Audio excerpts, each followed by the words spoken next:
C'était il y a environ 23 ans.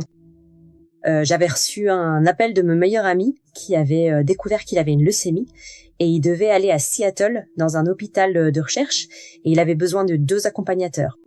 Alors il m'a demandé si je pouvais y aller et j'ai dit oui, bien sûr. C'est donc moi qui suis montée à Seattle pour nous trouver un logement près de l'hôpital. Lui et l'autre accompagnateur sont arrivés et c'était censé durer 2 ou 3 mois, mais les choses ont mal tourné. Donc, après environ 8 ou 9 mois, après, oh mon Dieu, toutes sortes de hauts et de bas, d'espoir et de désespoir, il est décédé. Il n'avait que 53 ans et c'était dévastateur. J'étais physiquement, émotionnellement et spirituellement sous le choc. Alors, quand une grippe très virulente est arrivée dans la région, je l'ai attrapée. Et au moment où je suis arrivée chez l'un des médecins, un ami m'y avait conduit en voiture, ils n'ont pas réussi à trouver de pouls. Alors ils m'ont mis dans une ambulance et m'ont emmené à l'hôpital. J'avais développé une pneumonie et très rapidement un SDRA, c'est-à-dire un syndrome de détresse respiratoire aiguë, aussi connu sous le nom d'insuffisance pulmonaire. C'est généralement ce qui tue les gens quand ils ont le Covid et ce genre de choses. Le médecin m'a donc dit que j'avais 38% de chances de m'en sortir. Ils allaient suggérer de me plonger dans un coma artificiel pour pouvoir tenter le tout pour le tout. Et ma famille et moi étions d'accord sur le fait que je n'avais vraiment pas le choix. Les derniers mots qu'il m'a dit, c'est je vous donne un médicament amnésiant qui va vous endormir et vous ne pourrez vous souvenir de rien de ce qui vous arrive. Vous savez, votre cerveau sera hors ligne. Vous allez juste en quelque sorte tomber dans un sommeil profond. C'est ce que j'ai fait, mais je me suis réveillée et j'étais dans l'obscurité totale. Il n'y avait aucun son. Je n'avais aucune idée d'où j'étais. Je n'avais pas peur. J'étais juste un peu confus et j'ai attendu. Et puis finalement, une sorte de lueur rougeâtre a commencé à apparaître. Et je me suis dit, eh bien, peut-être que le soleil se lève. Je vais pouvoir voir où je suis. Mais ça n'est pas devenu beaucoup plus clair. Et il y avait un brouillard tourbillonnant qui enveloppait maintenant la zone. Et j'avais de plus en plus chaud. Ça sentait affreusement mauvais. Et puis j'ai commencé à entendre des cris et des hurlements en arrière-plan. Je me suis dit, ça ne peut pas être bon signe. Et au moment où je pensais ça, une voix a tonné depuis le brouillard. Sais-tu où tu es? Mon esprit s'est emballé et tout ce qui m'est venu à l'esprit, c'était l'enfer.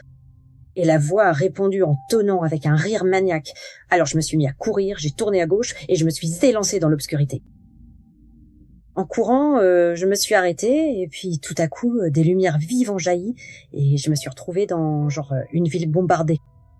C'était comme New York ou un endroit du genre parce qu'il y avait des immeubles incroyablement hauts et beaucoup d'entre eux avaient commencé à s'effondrer ou avaient les fenêtres soufflées. Il y avait de gros morceaux de ferraille et de béton, des cris et des incendies et je me suis dit bon sang, c'est où est-ce que je suis? Et j'ai essayé de me faufiler à l'intérieur pour trouver un abri et pendant que j'étais là, des choses bizarres se produisaient. J'ai entendu comme un bruit de métal qui ragle et qui se déplace furtivement alors qu'il y avait une grande ombre passait.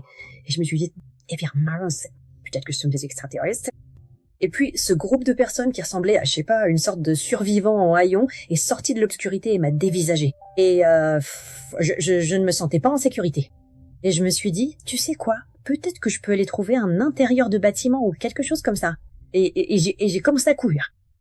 J'ai essayé de grimper glacé par-dessus une sorte de clôture en béton et je suis tombée en arrière et je me suis dit, oh là là, ça va faire mal. Et les lumières se sont éteintes. Puis les lueurs sont revenues et je me suis retrouvée dans un autre endroit. Je fixais quelque chose d'imposant, mais ça ressemblait à une sorte de personne poilue. Et quand j'ai levé les yeux, c'était très clairement dans mon esprit un démon. Et le démon se tenait là, et je me suis dit, c'est encore une fois, bon sang, qu'est-ce qui se passe? Et il a juste dit, tu veux sortir d'ici? Et je me suis dit, bon sang, ce démon parle un anglais parfait. J'ai dit, oui, je veux. Et Yit, j'ai un boulot pour toi. Tu fais ça, et je veillerai personnellement à ce que tu sortes. Et je me suis dit, eh bien, tout ça est très bizarre, mais je veux sortir de cette situation, quelle qu'elle soit. Il agite le bras et là apparaît ce décor d'un immense champ de ronces. Elles étaient toutes entremêlées, probablement, vous savez, je sais pas, 2-3 mètres de haut. Et j'ai regardé ça et venant de Washington, je savais à quel point c'est difficile de couper ces trucs et de s'en débarrasser. J'en avais déjà eu sur certaines de mes propriétés auparavant. Et j'ai un peu regardé et il dit t'as juste besoin de tout couper et je m'assurerai que tu sortes. Et je me suis dit, vous savez, ça va prendre un temps fou. Et puis il me tend ces petits ciseaux en papier qu'on donne aux enfants et il éclate de rire. Et je me suis dit, il se moque de moi. Qui que ce soit ce type, c'est un abruti. Alors j'ai balayé les ciseaux de ses mains, je me suis accroupie et j'ai commencé à ronger l'une des tiges, qui était très épaisse. J'ai fini par réussir à la couper. Je suis allée pour la mettre derrière moi, je me suis retournée et la chose a l'air poussée. Le démon trouvait ça hilarant, pas moi. Et donc je me suis dit, il dit, abandonne, tu ne sortiras jamais d'ici. Tu vas finir par désespérer, fais-le tout de suite, épargne-toi cette peine. Et je lui dis, non, je lui ferai pas, je vais sortir d'ici. Alors, je me penche à nouveau pour continuer à couper. Les lumières se sont éteintes. Les lumières se sont rallumées. Maintenant, je suis dans une situation totalement différente. On dirait que je suis dans un hôpital. Et je me suis dit, c'est bizarre. Il y avait des sols blancs, des murs blancs, un plafond blanc, beaucoup de lumière. Il y avait des portes de chaque côté de moi. Et je me suis dit, des portes, c'est bien.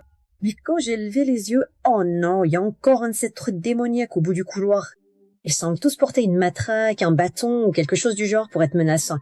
Et je me suis dit, vite, il faut que je choisisse une porte. Alors je regarde à gauche et à droite et quand j'ai regardé autour de moi, ce type était rapide, mais il était juste devant moi. Et je me suis juste arrêtée et je voulais pas l'énerver. Je voulais voir ce qu'il avait à dire. Et il dit, ok, t'as un nouveau boulot. Et je me suis dit, super. Et il dit, tu vas aller dans cette pièce là-bas. Tu dois prendre ce qu'il te donne. Tu vas traverser le couloir devant moi, entrer par la porte à gauche et poser l'objet. Et je me suis dit, ok, je vais sortir de son champ de vision en allant dans cette autre pièce. Peut-être qu'il y a une autre porte, peut-être qu'il y a quelqu'un là-dedans qui peut m'aider. J'ai dit, bien sûr, je vais jouer le jeu. Alors, je vais dans cette autre pièce. Elle est assez grande et il y a plein de brancards dedans. Il y a une personne assise devant chacun des brancards sur un tabouret. Et je me suis dit, oh, c'est un cabinet médical ou une salle d'opération ou quelque chose comme ça. Je me demande ce qu'ils font. Alors l'un des médecins a levé la main, elle était toute ensanglantée et tout, et moi, je suis juste restée là à regarder. Il s'est retourné et a dit « Viens par ici ».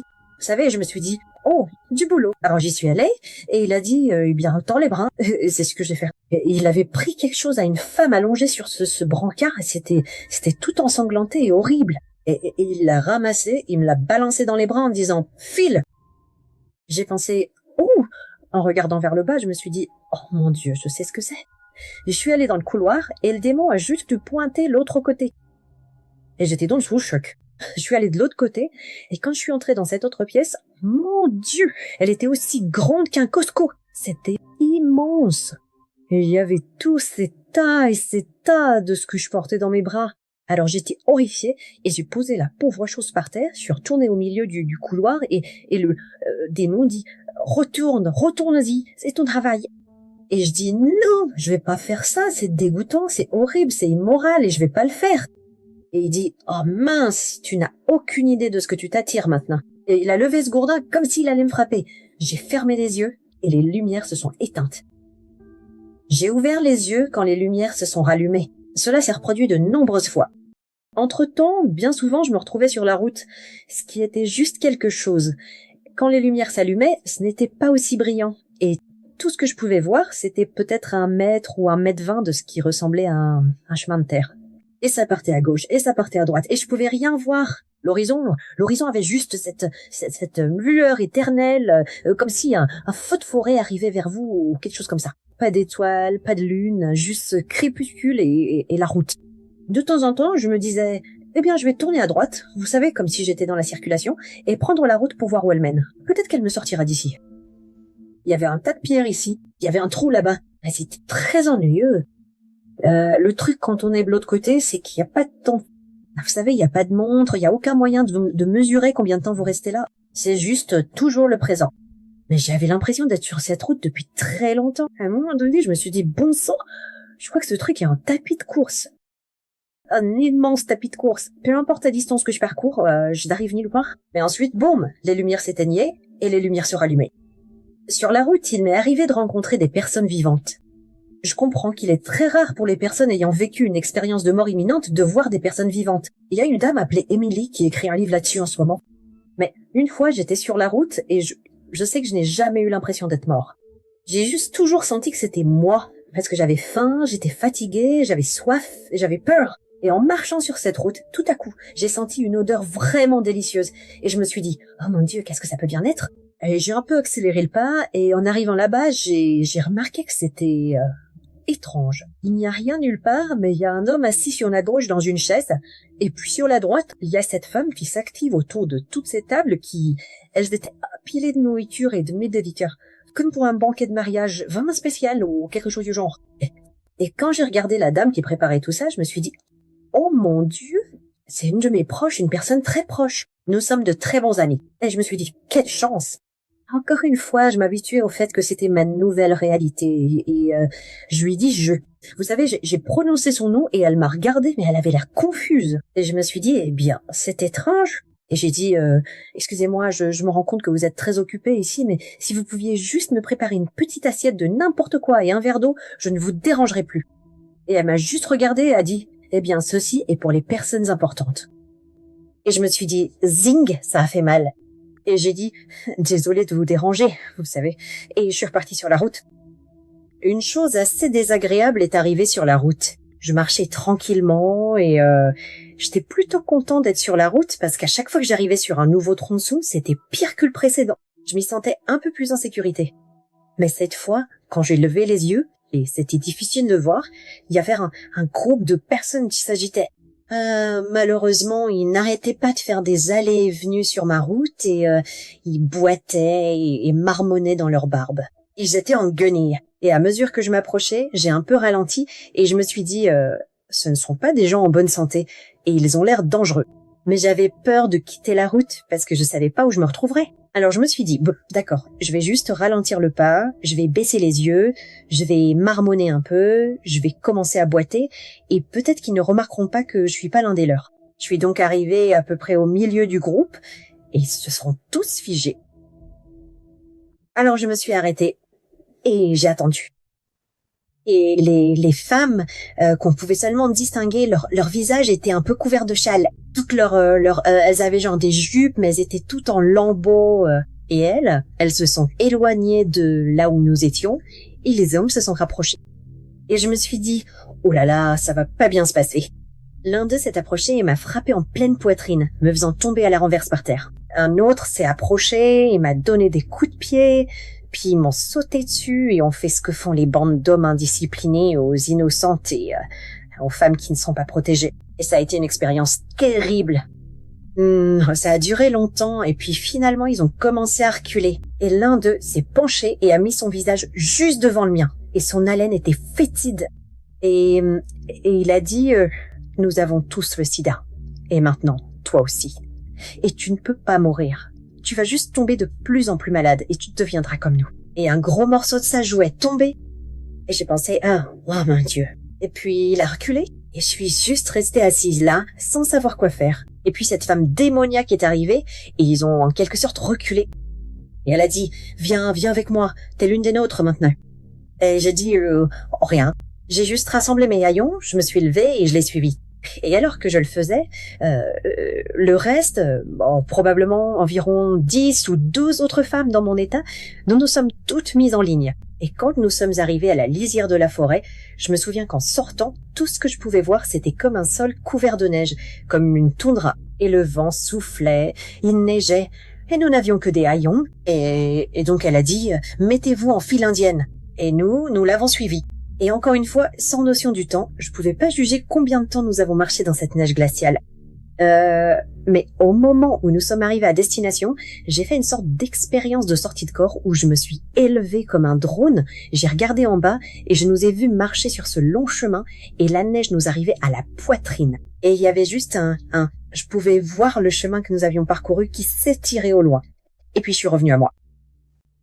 Et puis elle est finalement arrivée devant cette cabane miteuse et a dit « Allez, tout le monde à l'intérieur ». Et on s'est dit « Oh Dieu merci, au moins on sera à l'abri de la tempête et on pourra se serrer les uns contre les autres pour essayer de se réchauffer un peu ».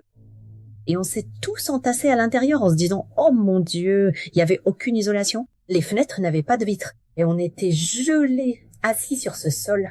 Et puis elle dit « Ok, maintenant on attend les clients ». Et on s'est regardés en se disant « Jusqu'où ça peut aller ? Qu'est-ce qui se passe ? Où est-ce que je suis ? Comment je vais faire pour sortir d'ici ?» Et vous savez, je lui ai dit, ça fait longtemps que je suis ici. J'en ai traversé des choses. Pourquoi est-ce que ça semble particulièrement déprimant en ce moment ? Est-ce que je suis juste fatiguée ? Et elle dit, ah non, c'est Noël sur Terre. C'est toujours le pire jour en enfer. J'ai pensé, l'enfer ? Ce n'est pas possible. Je veux dire, vous savez, j'étais juste à bout de nerfs et je crois que je me suis mis en colère. Et j'ai juste dit, Noël, hein ? Et j'ai commencé à chanter un chant de Noël. J'adore Away in a Manger. Je me suis dit que ça allait l'énerver. Alors j'ai commencé Away in a Manger. Et elle s'est retournée et a dit « Tais-toi !» Et quelques-unes des autres dames ont esquissé un sourire. Et nous avons chanté « No crib for his bed ». Pas de berceau pour son lit. Elle a dit « Je suis sérieuse, tu vas le regretter ». Puis on a chanté « The Little Lord ». Et elle a poussé un cri et s'est jetée sur moi. Et j'ai fermé les yeux. Et je les ai rouverts quand cette lumière vive est apparue. Mais cette fois, c'était un bonheur absolu. C'était rempli de joie. C'était rempli d'amour. C'était un sentiment incroyable qu'on ne ressent jamais sur Terre. Même si toutes les meilleures choses qui vous soient jamais arrivées étaient réunies, elles pâliraient en comparaison. Alors je profitais de cet amour absolu et merveilleux. Et j'avais oublié tout ce qui s'était passé avant. Et alors que la lumière, ce n'était pas une lumière crue, c'était une lumière chaleureuse. Et alors qu'elle s'est un peu tamisée, elle a pris forme. Et ça ressemblait presque à une cathédrale ou quelque chose du genre. Mais il n'y avait pas d'image ni rien. C'était juste comme du marbre blanc. Et en levant les yeux, je me suis dit, oh mon Dieu, c'est mon ami qui est mort le mois dernier. Et il avait une leucémie à l'époque. Il avait perdu ses cheveux. Il était couvert de taches et tout. Et il avait l'air superbe. Il était magnifique. Il avait l'air plus jeune. Il avait l'air d'avoir environ 35 ans. Et je me suis dit, tiens, c'est drôle. Et il rit. Et je me suis dit, oh, il sait pas qu'il est mort. Je vais pas être la personne qui lui annonce. Et puis il a vraiment ri. Et je me suis dit, je n'ai pas dit ça à voix haute. Il se passe quelque chose ici. Et je me suis dit, eh bien, s'il est mort et que je suis avec lui, c'est la meilleure nouvelle qui soit. Je suis mort aussi. Je suis au paradis avec mon meilleur ami. Et je dis, pourquoi on reste juste là? Et puis, du coin de l'œil, je me suis tournée pour voir une grande table d'architecte avec un énorme livre dessus. Et il était ouvert à moitié. Et j'ai pensé qu'il me montrait quelque chose dans ce livre. Et je n'arrive pas à me souvenir de ce que c'était. Oh, tant pis. Et j'ai dit, allez, on y va. Allons voir tout ça. Et il s'est approché lentement. Et il dit simplement, écoute Mariquet, il te reste encore trop de choses à faire. Clac. J'ai dit, quoi? Il me renvoie? Non. J'ai juste croisé les bras. Et j'ai dit, non. J'ai tapé du pied. J'étais furieuse. Et j'ai juste souri.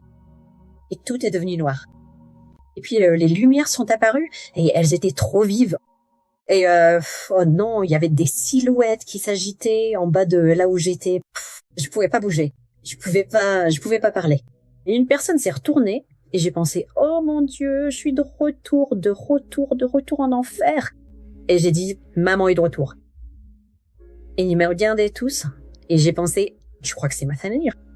Ma fille est venue s'asseoir et a dit « Oh maman, t'étais si malade, on a cru t'avoir perdu, mais t'es de retour !» Et ma mère dit « Ah, on a organisé une chaîne de prières à travers le monde et on t'a ramené. » Et j'ai pensé « Ah, si je pouvais mettre la main sur toi, je te secouerais comme un prunier. Je veux pas être ici. » Mais je pouvais rien dire.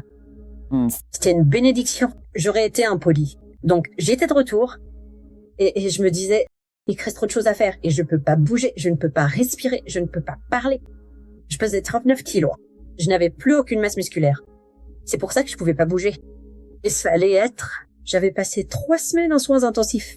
Il me restait 1 semaine là-bas et ensuite ils ont pu me transférer dans un centre de rééducation physique pendant 1 mois pour que je puisse faire apprendre à ramper, à marcher, à monter et descendre des escaliers et à avaler. Toutes les choses que j'avais oubliées. J'étais comme un nourrisson qui réapprenait tout. C'était très déprimant. Dieu merci, j'avais ma famille autour de moi. Je sortais avec quelqu'un et il m'a demandé en mariage à l'hôpital parce que le médecin m'avait dit, alors que j'avais 53 ans, vous pouvez aller vivre chez vos parents ou vous pouvez aller dans un centre de convalescence. Vous savez, ce sont vos seules options. Et il a dit, elle n'ira ni chez l'un ni chez l'autre, vous savez. Et ensuite, il m'a demandé de l'épouser. Et j'ai dit, bien sûr, sans moi de là. C'est donc un homme très gentil. Nous étions, il m'a installé chez lui. Et alors que je commençais ma longue convalescence, il a fallu au moins 1 an avant que je puisse refaire la plupart des choses que je faisais auparavant. Mais cette hantise continuait. J'avais peur de m'endormir. J'avais peur que les démons ne reviennent. Je ne comprenais pas comment j'étais arrivée là au départ. La seule explication que j'ai pu trouver, c'est que j'ai été élevée dans la religion catholique. Et il m'a fallu beaucoup de temps pour trouver le courage de le dire aux gens. Parce qu'il pensait que je ne... Vous savez, le médecin a dit que je ne me souvenais de rien de ce qui s'était passé. Et puis, quand il commençait à dire, eh bien oui, j'ai un peu vécu cette mauvaise expérience. Oh là là. Et ma mère est arrivée en disant, eh bien, Cathy, qu'as-tu fait pour aller en enfer? Qu'as-tu fait que nous ne savons pas? Alors maintenant, toute la honte retombe sur moi, parce qu'il n'y a pas de bonne réponse à ça. Je me suis complètement renfermée. Quelque temps après mon retour, alors que j'étais en train de traiter tout cela, j'ai prié. J'ai dit, s'il te plaît, je suis tellement fatiguée tu ne feras point.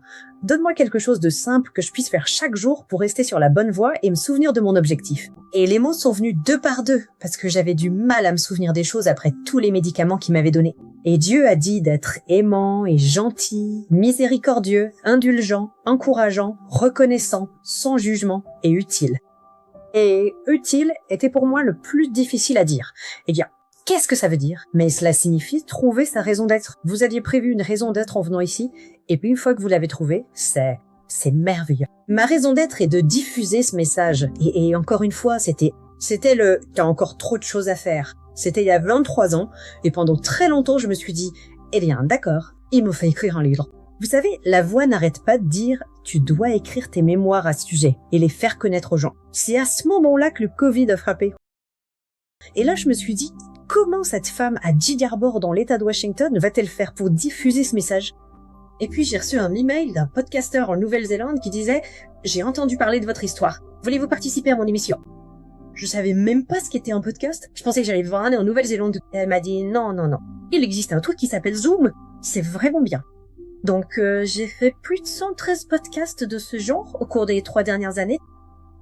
On vient de me dire que j'ai dépassé le 1 million de vues alors que j'étais allongée sur ce lit d'hôpital, vous savez. Je n'aurais jamais pu imaginer ça. Toucher 1 million de personnes. Les gens demandent toujours pourquoi écrire un livre, alors que j'en ai écrit un, mais vous deviez l'écrire pour faire ce podcast. Et les gens pensent que ceux qui écrivent des livres deviennent riches. Alors, qu'avez-vous à dire? À ce sujet? Oh non. J'avais récemment vendu ma maison, donc j'avais un peu d'argent et j'ai mis de côté une grosse somme pour publier mon livre. Je n'avais aucune idée de combien ça coûterait. Je vais juste le dire, 25 000 $. Et donc, il ne reste plus que 2 000 $ maintenant. C'est en comptant tous mes revenus et mes dépenses. J'ai dépensé 23 000 $. Donc non, ce n'est pas fait pour gagner de l'argent, point final. Il y aura aussi des gens qui laisseront des commentaires pour dire, vous savez, que c'était un rêve ou que vous étiez sous drogue et que vous étiez en train d'halluciner. Mais répondez-vous à ces gens-là? Le médecin était très clair sur le fait que je ne pouvais me souvenir de rien. Mon cerveau était déconnecté. Il y a beaucoup de personnes ayant vécu une EMI qui ont eu des hémorragies cérébrales. Ils étaient morts pendant 30 minutes et ils se souviennent de tout. C'est parce que ça se passe dans votre âme, ça ne se produit pas dans votre cerveau. Et c'est pour ça que vous ne pouvez pas l'oublier. Un rêve. Je suis presque sûre d'avoir rêvé la nuit dernière. C'est parti. Je veux dire, combien de fois faites-vous un rêve qui est si réel? Quand vous vous réveillez le matin et que vous ne vous en souvenez plus, vous devez l'écrire. Ça fait 23 ans, c'est toujours là. Ouais. Et ensuite? Mon âme, pas dans mon cerveau. J'oublie des trucs. Vous savez, j'ai oublié le nom de ma mère l'autre jour. Je veux dire, j'aurai 77 ans le mois prochain. Je n'ai pas une très bonne mémoire, mais ça, c'est resté avec moi. Ça, c'est resté gravé. Est-ce toujours aussi réel que le jour J? Genre, vous pouvez voir tous les détails? Ça me donnerait des cauchemars rien que d'y penser. Cette expérience vous a-t-elle fait faire des cauchemars? Est-ce qu'il vous arrive d'y repenser? Presque chaque nuit, avant de m'endormir, j'y pense. Et je prie pour ne pas le faire. C'est juste, c'est dur.